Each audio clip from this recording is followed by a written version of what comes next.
Meus irmãos amados, com muita alegria quero cumprimentá-los na paz do Senhor. Podeis tomar assentos. Quero tecer breves agradecimentos ao pastor da igreja, pastor Álvaro. A gente conhece há alguns anos e a maneira como nós passamos a conhecer foi de uma maneira muito especial lá no Rio Grande do Sul. Eu cheguei perto dele e disse assim: pastor Álvaro, só deixa eu ser seu amigo.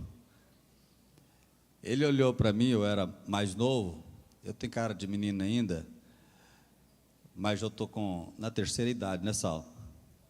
Eu descobri há poucos dias que a terceira idade são 3 fases de 15. Então eu já passei dos 45, então estou na terceira idade. E o pastor Álvaro, nós nos tornamos, eu filho e ele pai.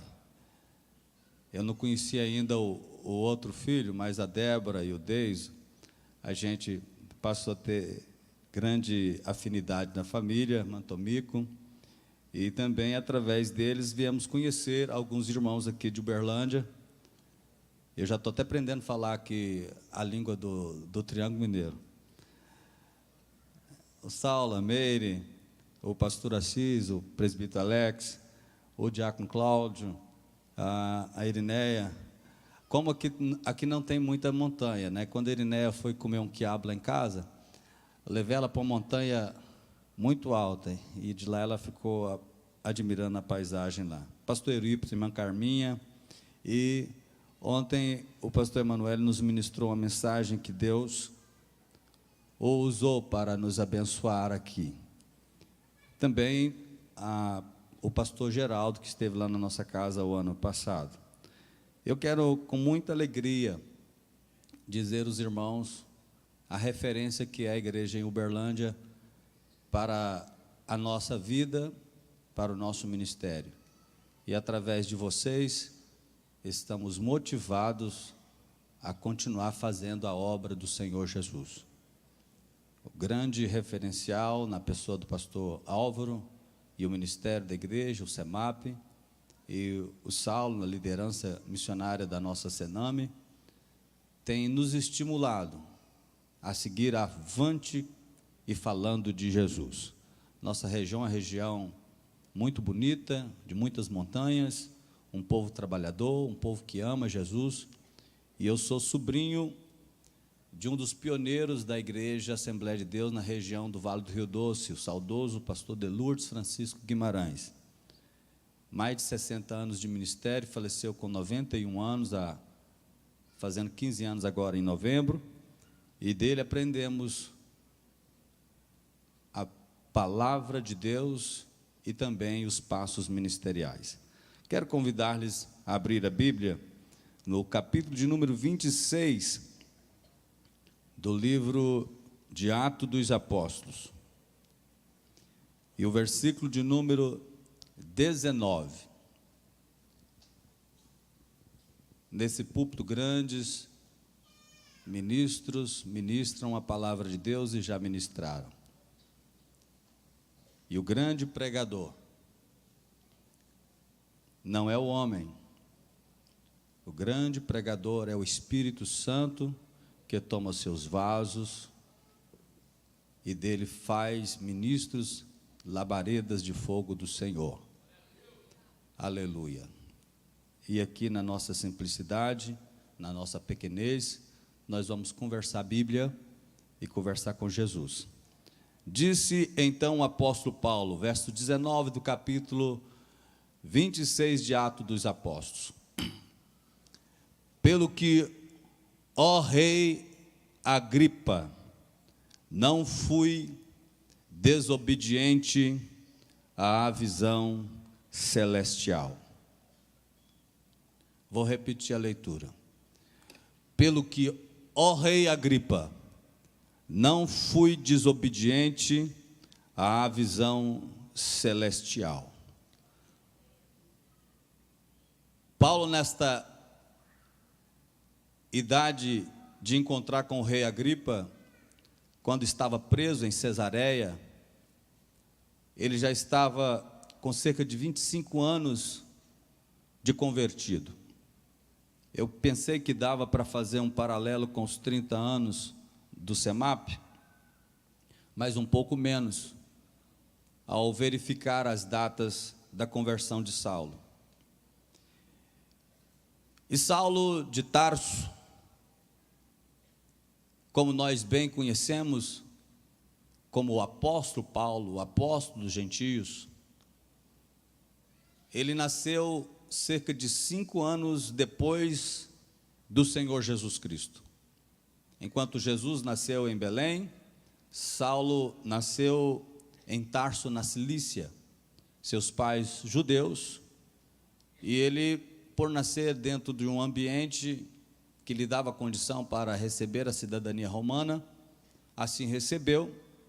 Seu pai, muito caprichoso, instruiu nas letras, e como ele foi bem ensinado também nas Sagradas Escrituras.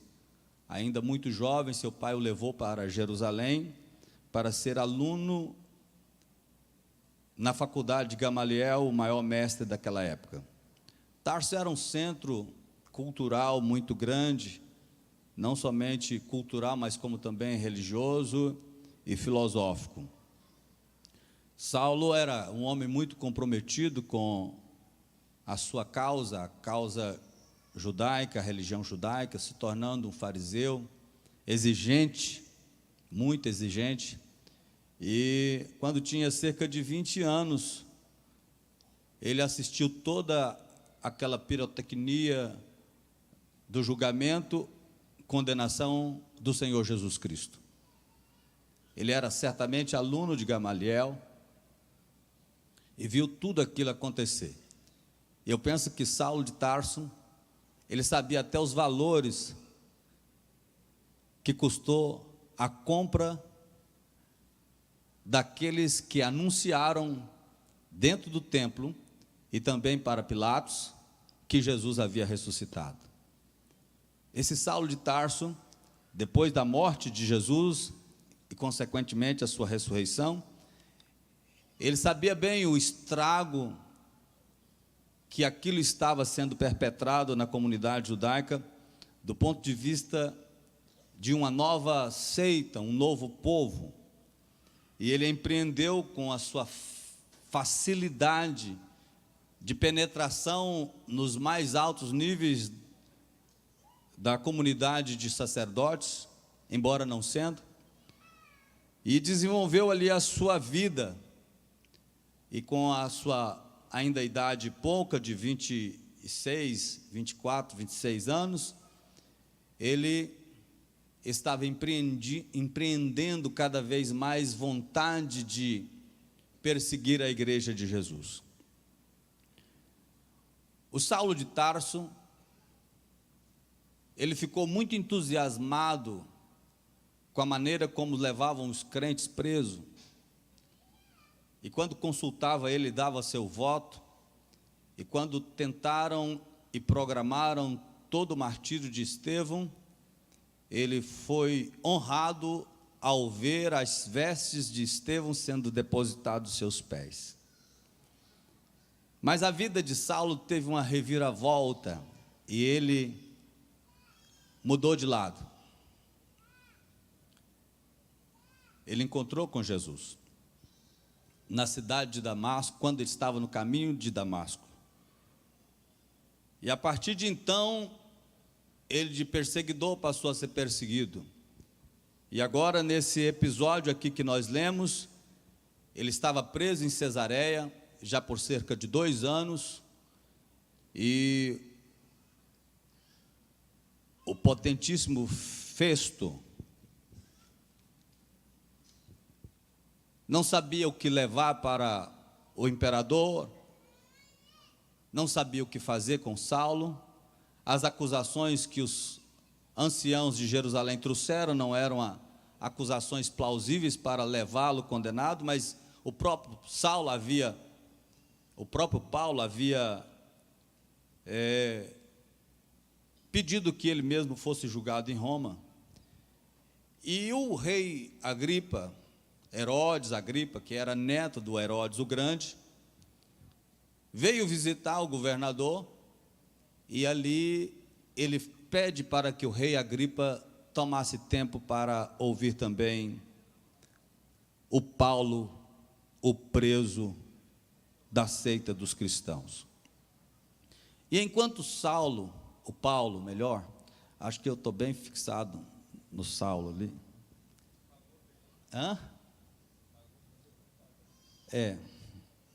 Me pagou.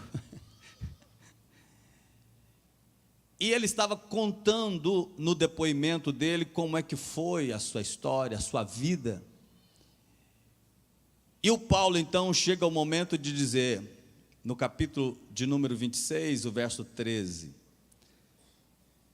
eu pensava que contra este povo eu podia fazer muitos e muitos males, mas indo para Damasco, ao meio-dia, vi no caminho uma luz do céu que excedia o esplendor do sol, cuja claridade me envolveu a mim e aos que iam comigo. Paulo estava falando com a autoridade e ele sabia bem como se proceder e pronunciar diante das autoridades. Era um homem de convivência no meio da liturgia, das funções altíssimas que demandava cada posicionamento que ele tinha. O linguajar de Paulo é um linguajar polido de quem convive no meio das autoridades governamentais. E ele diz assim: ó rei, eu vi uma luz do céu que excedia o esplendor do sol, cuja claridade me envolveu a mim e aos que iam comigo. E todos que estavam comigo caíram. E eu ouvi uma voz em língua hebraica que me dizia: Saulo, Saulo, por que me persegues? E ele está dizendo para Agripa que a voz que falou com ele, e dizendo: por que me persegues? E ainda aumenta o tom: dura coisa te é recalcitrar contra os aguilhões. E Saulo caído, imagina você olhar para uma luz fraquinha como é esta lâmpada que está aqui acima de nós, as nossas vistas já começam a ficar nebulosa. Imagina o que é olhar para o sol. Imagina o que é olhar para uma luz mais forte que o sol. Saulo ficou cego instantaneamente. E ele, sem saber, mas ouvindo a voz, ele perguntou: quem és, Senhor? Um homem que estava perseguindo os cristãos, ele ouve uma voz, e ele não sabe quem é, de onde vem aquela voz, mas ele vê uma luz muito forte, e aquela luz deixa-lhe cego, e ele então muda o tom, e agora bem humildemente ele começa a dizer: quem és, Senhor? E Jesus responde: eu sou Jesus, a quem tu persegues. A primeira coisa que eu queria pontuar neste dia é que nós estamos vivendo um tempo de muita religiosidade. Nós estamos vendo muitas igrejas abarrotadas, muitos pregadores, muita gente com muito discurso, de muito conhecimento, mas nós estamos precisando nesta última hora de gente que vê a luz. Aleluia. Nós estamos precisando de pregadores que tenham visto a luz. Aleluia. Eu penso que tem muita gente que está usando a religiosidade para perseguir a igreja de Deus, para defender os seus pensamentos, para defender as suas filosofias. Mas o Senhor Jesus brilha mais do que o sol. Em outras palavras, a luz que muitas pessoas dizem que está vendo por aí, o fulano é iluminado, o fulano é isso, o fulano é aquilo, que grande discurso, que emociona as pessoas, que influência ele traz. que traz na sociedade, que traz os jovens, que traz os adolescentes, que traz para os idosos, mas nós estamos carecendo de uma geração que tenha visto a luz. Aleluia. O homem, ainda que ele tenha perseguido em nome da sua defesa, em defesa dos seus conceitos, em defesa das suas filosofias, em defesa da sua própria fé, nós estamos precisando de gente que, a partir de determinado momento da sua vida, ele possa dizer: eu não fui desobediente à visão da luz que eu tive. Ouvindo hoje o debate durante a manhã, eu percebi que há sim uma grande carência de um renovo espiritual. E aí de repente a gente possa pensar que há necessidade da igreja voltar ao primeiro amor. Sim, para aqueles que já experimentaram o grande amor de Deus e já viram a luz, sim, voltar ao primeiro amor. Mas nós estamos tendo a necessidade de muitos que estão assentados nos bancos das igrejas tenham primeiro um encontro com a luz de Jesus. Aleluia. Se não vê a luz de Jesus, não sabe o que é evangelho. Se não vê Jesus, não viu nada ainda. Sabe por quê? Porque quando vê a luz, quando vê Jesus, aleluia, como Paulo mesmo disse depois da carta aos Coríntios: se alguém está em Cristo, nova criatura é. As coisas velhas se passaram e tudo se fez novo. Imagina um homem formado em filosofia, imagina um homem formado academicamente como Saulo de Tarso, imagina aquele homem que falava pelo menos 5 idiomas, imagina o homem, a influência do poder político que ele tinha naquela época, o poder que ele tinha também de influência no meio religioso, não era sacerdote, mas pertencia à seita dos fariseus, e de repente esse homem vai dizer lá na carta aos Filipenses, aos Colossenses, ele vai chegar a dizer que o que ele tinha, ele reputou por perda. Chega um momento que ele chega a dizer que ele considerava aquilo tudo como um mero esterco. Mas na carta aos Coríntios ele diz: não somente isso, mas tudo ficou coisa velha. Seus conhecimentos, sua formação, suas posições, tudo para ele se tornou coisa velha.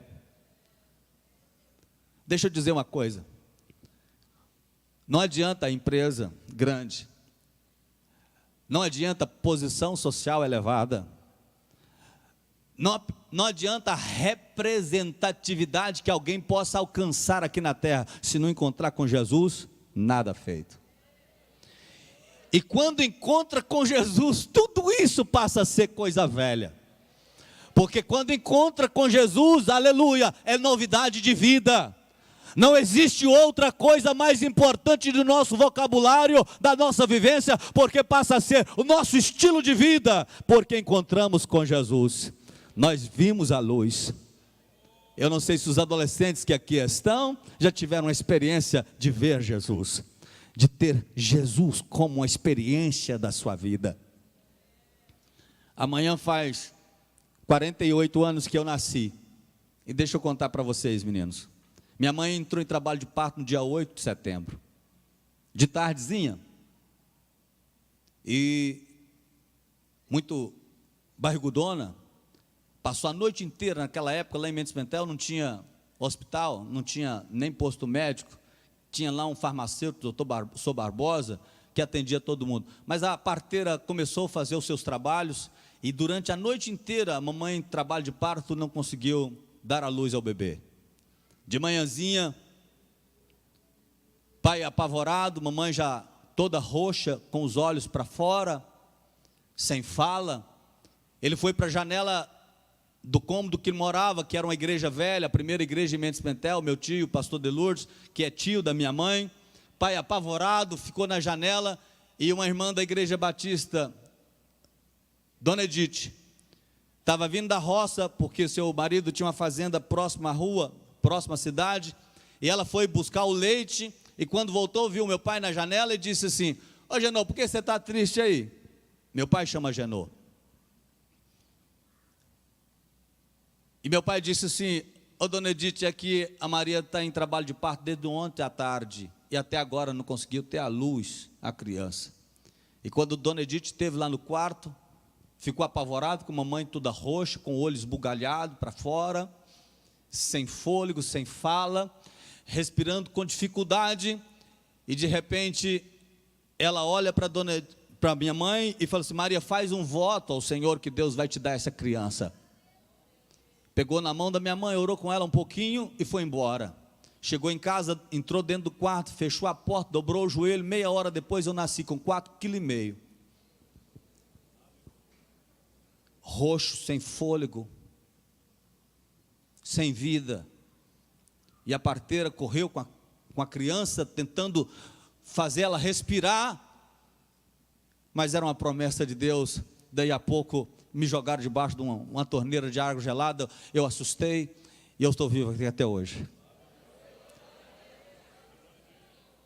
Importante isso, maravilhoso isso.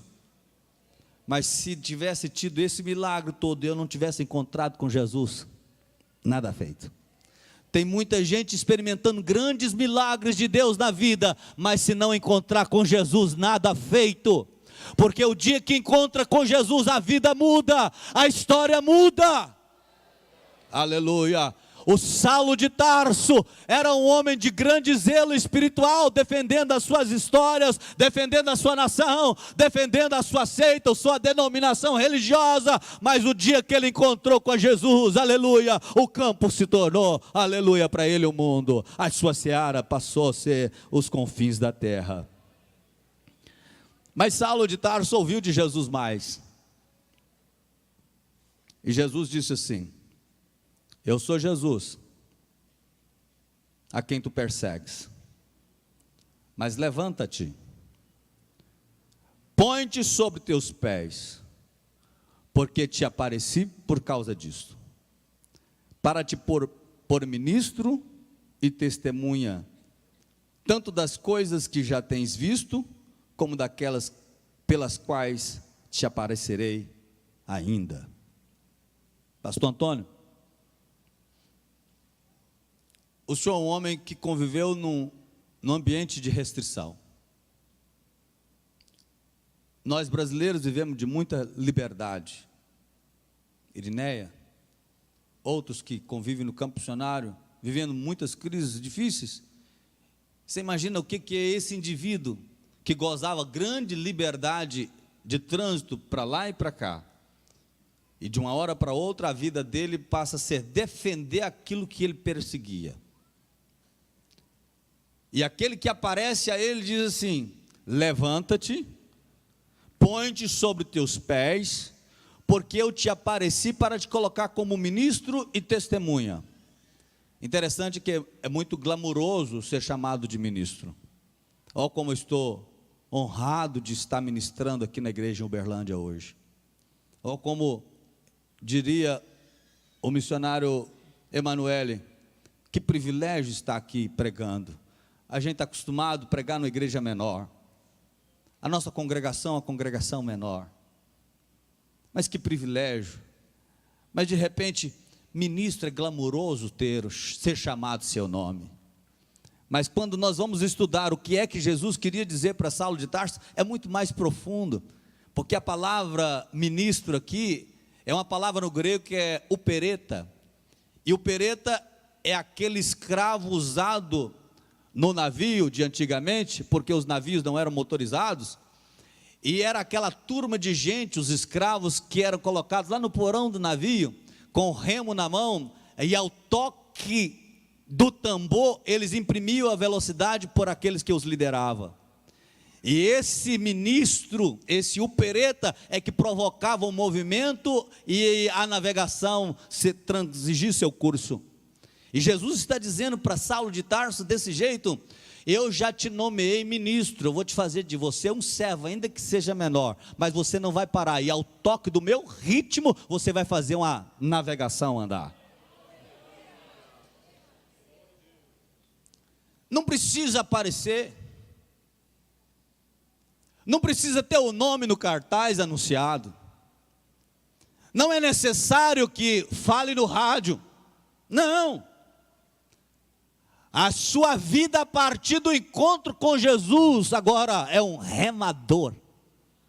A nau está aí, tem gente nobre, e o povo nobre agora são aqueles que precisam ser alcançados, e alguém precisa, ao toque do tambor, fazer com que esse movimento ocorra. E esse servo é aquele que teve um encontro com Jesus. Esse servo é aquele que teve uma experiência com Jesus. Ele viu a luz, e a luz é mais importante do que outra coisa. Agora ele é nova criatura, agora ele tem uma nova função na vida, e ele passa então a encontrar que a missão de Jesus é humilhar até a morte, e morte de cruz. É por isso que ele escreve na carta aos Filipenses, que nós devemos ter o mesmo sentimento que houve em Cristo Jesus, que sendo Deus, não se usurpou desse direito, do glamour de divindade, mas aceitou ser servo, e achado na forma de servo, humilhou até a morte, e como se morte comum dos homens não fosse importante, porque para ele era muito honroso ainda morrer como os demais. A morte foi morte de cruz, morte de ignomínia. Maldito todo aquele que for pendurado no madeiro. E Paulo vai dizer, depois de convertido aos Filipenses, ele já estava preso em Roma, e disse: olha, que haja em vós o mesmo sentimento que houve em Cristo Jesus. Ele próprio Paulo, ele vai dizer: eu preso do Senhor. Ele vai dizer na carta aos Gálatas: ó, ninguém mais me incomode, porque eu trago no meu corpo as marcas do Senhor Jesus. Aleluia. Quando ele estava saindo de Éfeso para Jerusalém, que alguém começava a tentar detê-lo para não ir, ele disse: eu não estou mais preocupado com a vida, porque eu não tenho minha vida por preciosa, eu preciso é cumprir o ministério que o Senhor me confiou. Isso é ministro. Ministro. Será que aqui tem crente 007? Agente secreto? Não pode ter, irmão. Nós estamos tratando de missões. A missão da igreja é revelar Jesus. Aleluia. Nós não somos estrela, nós somos astros de Deus aqui na terra. Ele que brilha em nós, e nós brilhamos a sua luz.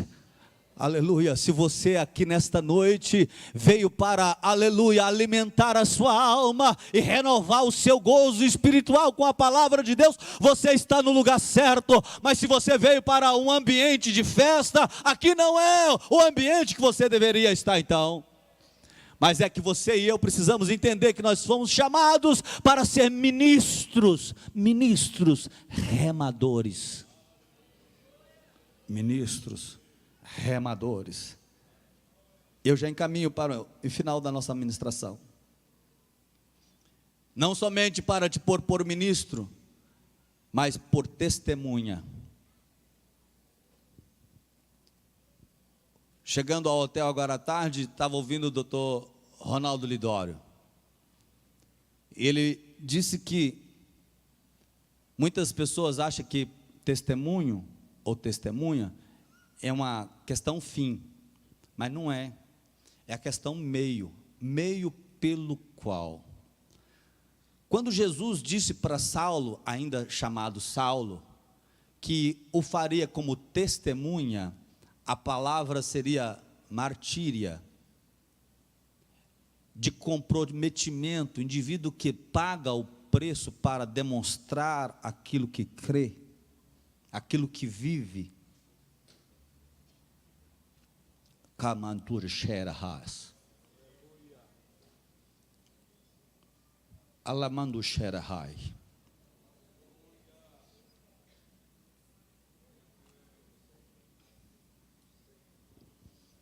Antuekai Durehapashatarai.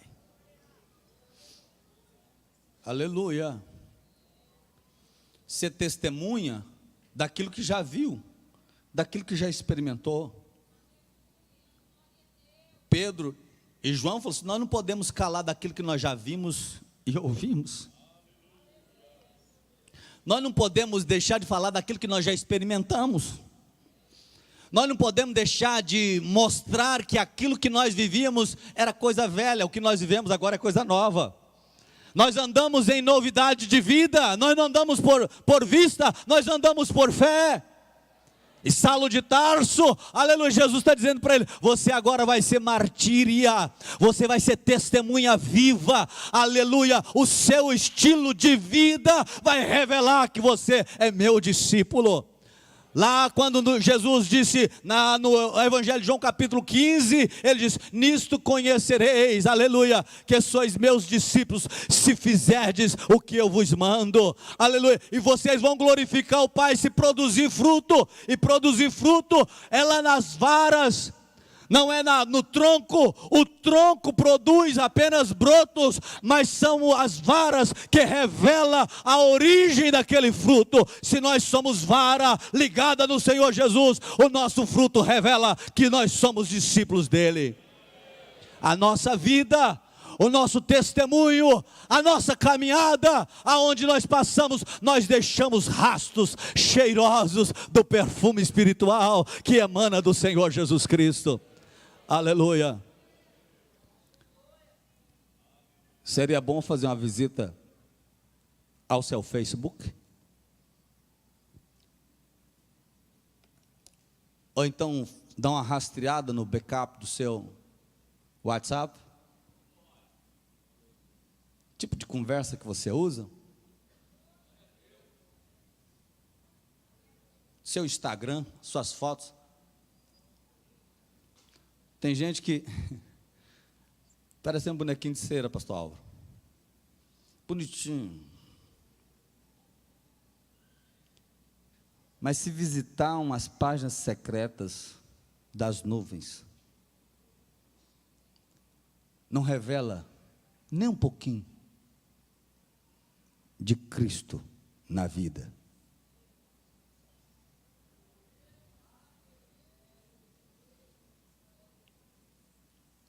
Ele releva os valores e coloca os valores materiais acima dos valores perpetrados pelas Sagradas Escrituras.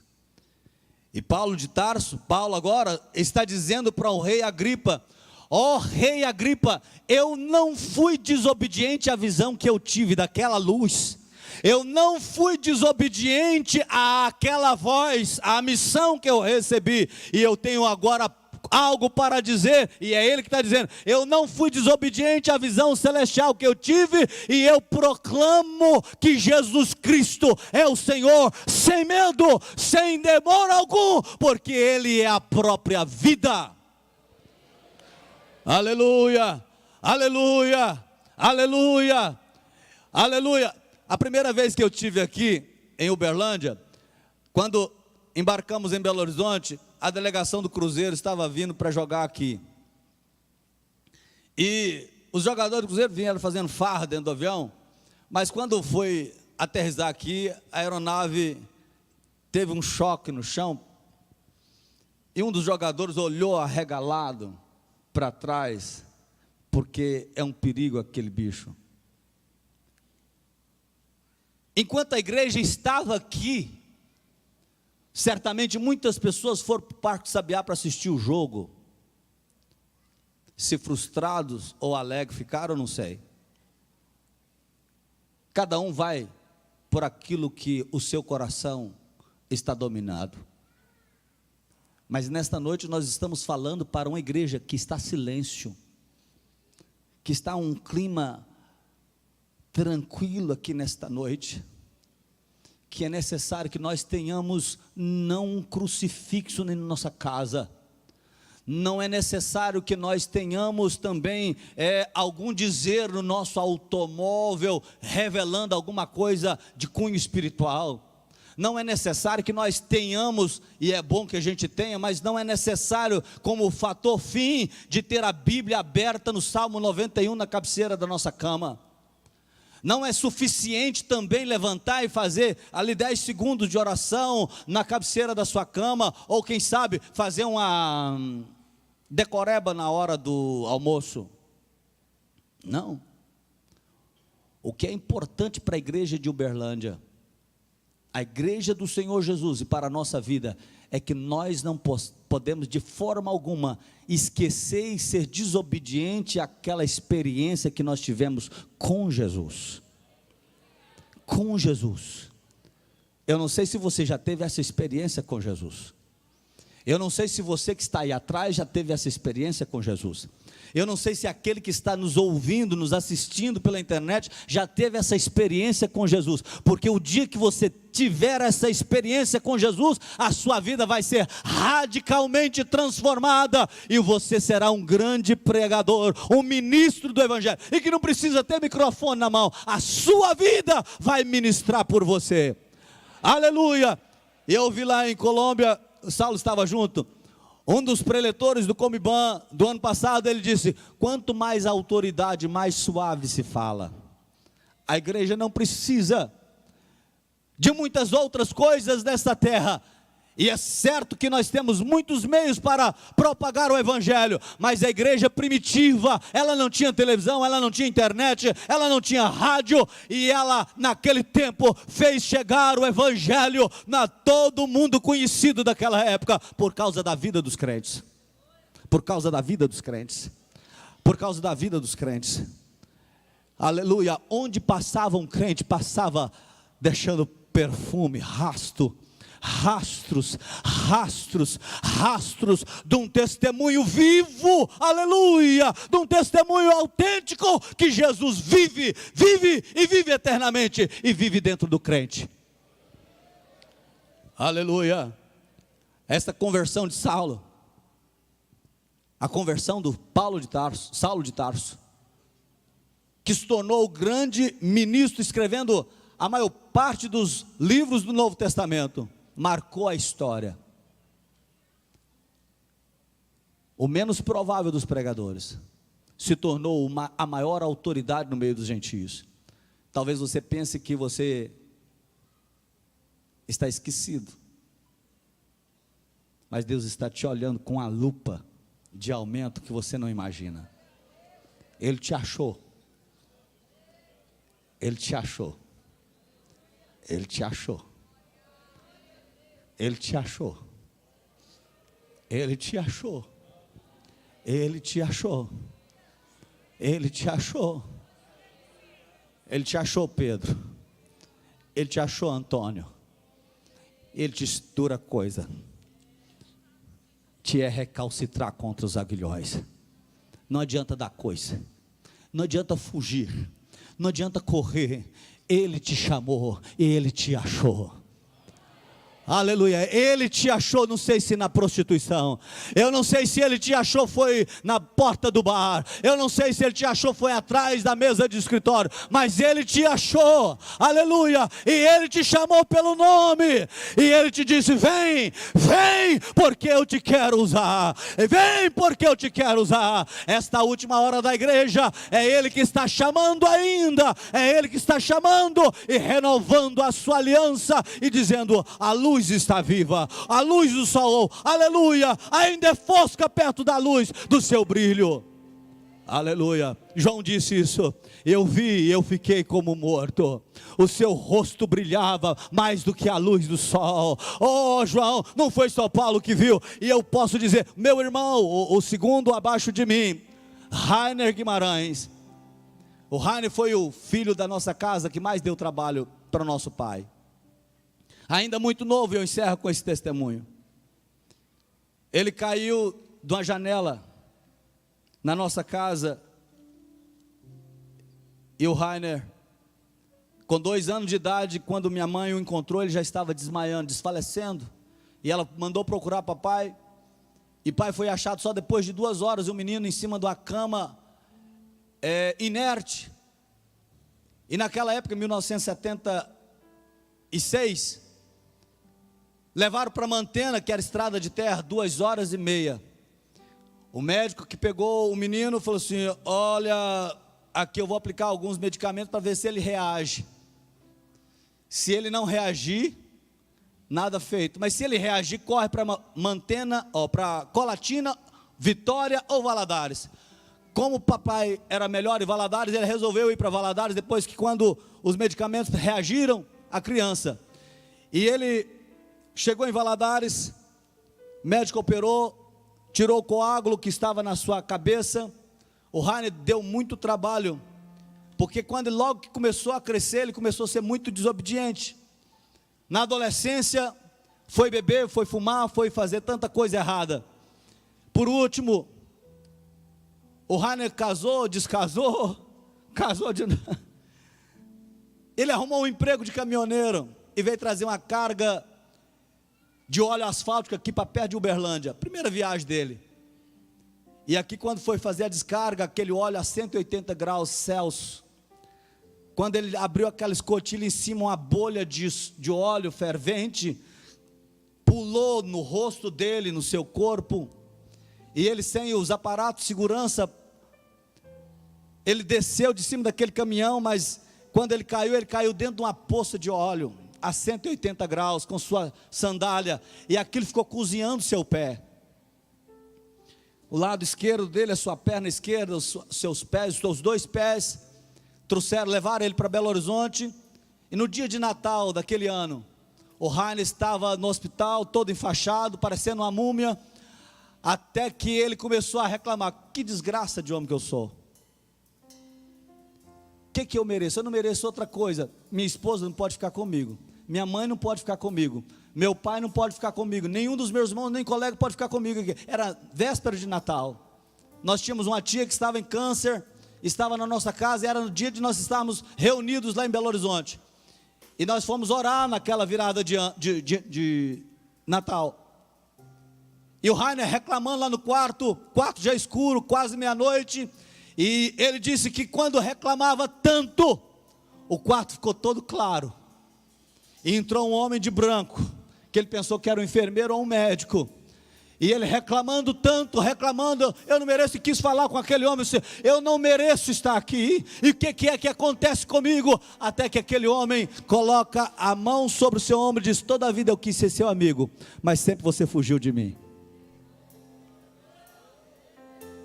O Rainer olhou para ele, disse: eu quero ser seu amigo, mas você sempre correu de mim. Foi quando ele entendeu que era Jesus que estava no quarto dele naquela noite. Aleluia. Eu sei que mãe é importante. Eu perdi minha mãe há pouco mais de 3 anos. Eu sei o quanto falta ela faz para mim.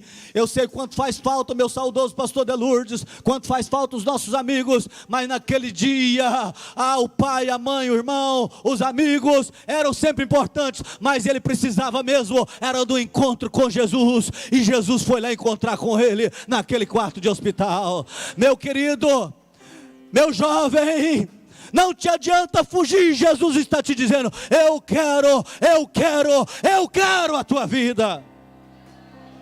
A luz brilha. Você depois vai dizer, como Paulo disse: ó rei Agripa, eu não fui desobediente à visão celestial. A autoridade que está aqui, excelentíssimo deputado federal, seus discursos são inflamados na Câmara dos Deputados, defendendo suas ideias, e que deve fazer mesmo com muita intrepidez. Para isso você foi eleito. Dá licença para dizer aqui você. Mas a autoridade nenhuma neste mundo pode ser maior do que a autoridade que Jesus deu para a igreja. Se forma leis, se trabalha tantas coisas, mas só um cheio do Espírito Santo pode pôr as mãos sobre os enfermos para ele ser curado. Somente um cheio do Espírito Santo pode expulsar demônio de uma pessoa possessa. Somente um cheio do Espírito Santo pode pregar para aquele que está aí na rua, bebendo, fumando, jogando e fazendo coisas erradas, e dizer: Jesus te ama e você é importante para Deus. Só um cheio do Espírito Santo. A autoridade que Paulo recebeu é a autoridade de falar em nome do Rei dos Reis e Senhor dos Senhores. E é por isso que ele diz para a autoridade, o Senhor, aleluia, o monarca, o grande rei Herodes Agripa II diz: ó rei Agripa, eu não fui desobediente à autoridade celestial. E é ele que está te chamando. É ele que está te chamando nesta noite. É ele que está te chamando para ser ministro. É ele que está te chamando para ser, aleluia, testemunha dele aqui na terra. Eu não sei se tem alguém aqui desviado da igreja. Eu não sei se tem alguém aqui que ainda não é salvo em Jesus, que não teve uma experiência com Jesus. Hoje é dia, Ele está te chamando. Sai do seu lugar. Sai do seu lugar agora em nome de Jesus. É Ele que te disse: eu te achei. Eu te escolhi. Eu te nomeei. Você vai não somente experimentar de mim, disse Jesus, mas você vai levar também para os outros o que você recebeu de mim. Paulo depois disse assim: porque eu recebi do Senhor, é o que também vos entreguei. Dentro da minha simplicidade, dentro da minha pouca experiência de vida, eu posso te garantir, Jesus não me decepcionou até hoje. Aleluia, aleluia. Você não precisa temer o mundo. Você não precisa temer os holofotes deste mundo, porque a maior autoridade, aleluia, o Senhor dos Senhores está sobre a sua vida. Eu mudo o ímpeto do convite para aqueles que já tiveram uma experiência com Jesus. Eu digo: é Ele que te chamou, você está fazendo o quê? Ananias encontrou com Saulo depois de convertido, uns capítulos antes. Ele disse assim: e agora, Saulo de Tarso, por que te detens? E agora, Saulo de Tarso, por que te detens? Você está esperando o quê?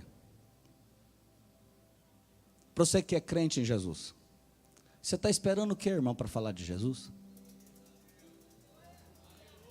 Você está esperando o quê para ser testemunha de Jesus? Você está esperando o quê para envolver com a obra missionária? Ninguém tem desculpa para dizer que não pode envolver com a obra missionária. Ninguém tem desculpa. Se você fizer isso, você não passa de um covarde. Se tem experiência com Jesus, você é um agente de Jesus aqui na terra. Se alguém quer vir à frente, eu termino, meu horário já encerrou. Alguém quer vir à frente para receber a autoridade de Deus, pode vir. Se alguém está recebendo de Deus nesta noite um chamado, vem agora em nome de Jesus. Aleluia, Ele está te chamando. Seja um remador, humilde servo, que ninguém vê, mas é um remador, é um ministro do Senhor Jesus. Aleluia, seja testemunha de Jesus. Alguém quer vir à frente? Eu convido a você a estar de pé. Aleluia, aleluia, pode vir, alguém que queira vir, pode vir. Aleluia, aleluia, muito obrigado pelo toque. Pode alguém cantar? Oh, aleluia. Deixa eu te usar para curar. Deixa eu te usar para salvar. Enquanto eu te uso, aleluia, nós vamos orar. De tudo que te faz chorar. Ele te chamou, aleluia. Deixa eu te usar para curar. Aleluia. Para salvar. Enquanto eu te uso, pode vir, pode vir, pode vir. Tudo que te faz chorar. Aleluia. Aleluia. Eu estou esperando. Das desilusões, eu te chamei. Aleluia. A moça, Jesus te chamou. Ele conhece as suas aflições. Ele conhece as suas preocupações. Ele sabe contar cada valor das suas lágrimas. Ele te chamou, aleluia. Eu te chamei, aleluia. Deixa eu te usar. Deixa Deus te usar, aleluia. Vem menina, vem menino. Vem irmão, vem irmã. Vem desviado ao Senhor Jesus. A luz brilha, o sol da justiça brilha, para ser ministro do Senhor. Oh, aleluia. Enquanto eu te uso, eu cuido de tudo. oh, aleluia. Que te faz chorar. Glória a Deus. Aleluia. Eu sinto a graça de Deus aqui, pastor Álvaro. Aleluia. Ele comunica conosco. Aleluia. Aleluia. Aleluia. É bom que não seja desobediente. Eu não te dei espírito de temor, mas o dia onde te mandar, tu irás. Aleluia. Tu brilharás e eu te encherei, e eu te encherei, E eu te encherei. aleluia, aleluia. Vai em paz, deixa eu te usar para curar. Aleluia. Deixa eu te usar para salvar. Enquanto eu te uso, eu cuido de tudo que te faz chorar. Deixa eu te usar. Deixa eu te usar. Glória a Deus. Enquanto Aleluia. eu te uso, eu cuido de tudo que te faz chorar. Aleluia. Amém. Muito obrigado. Você pode estender sua mão comigo. Aleluia. Eu não conheço as necessidades das pessoas, dos irmãos aqui, mas o Espírito que sonda as mentes e os corações, o Espírito do Senhor Jesus Cristo, aleluia, Ele conhece a nossa necessidade. Ore conosco, Pai Celeste, na autoridade do nome de Jesus. Nesta noite nós ministramos a Tua palavra, aleluia. E Paulo disse para o rei Agripa, ó Deus, que ele não foi desobediente à visão que ele recebeu na estrada de Damasco. Nesta noite esses teus filhos que aqui vieram, eles entenderam que o Senhor chama, eles entenderam que o Senhor se revela, eles entenderam que o Senhor os constituiu testemunhas do seu santo nome. Usa eles, reveste-lhes de poder, concede-lhes força e graça para cumprir o chamado que o Senhor os tem feito. Aleluia. Seja o teu nome glorificado, ó Deus.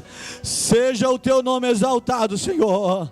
Seja o teu nome exaltado. Aleluia.